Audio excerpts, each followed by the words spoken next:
Although our focus thus far has been on creating geometry with sweeps, you also have the option of removing geometry by using the Cut Sweep feature. The sketch requirements for the cut sweep are the same as those for a regular sweep. You need a profile and a path. The profile is defined in a sketch, while the path can be a sketch, a curve, or an existing model edge. In this example, I want to trim away the sharp edge of this part to create a nicer looking finish. I already have a sketch in place to be used as my sweep profile. It was created on a plane defined as normal to this edge of the model.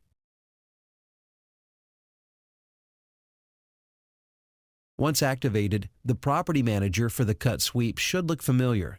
It's identical to that of the regular sweep. I'll select the profile and the path. Notice a preview shows up, but it only goes as far as the first segment of the model edge. Since the edge is made up of tangent segments, I can use the tangent propagation setting in the options section of the property manager to get the cut to propagate along the entire edge.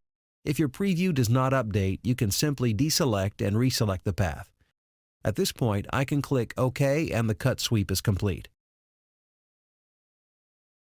Before we continue, I want to return to the Cut Sweep Property Manager and point out a setting that is very important in situations like this one.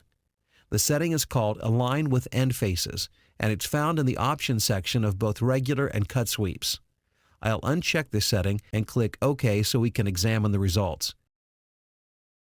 Notice the cut sweep only goes as far as the path I selected.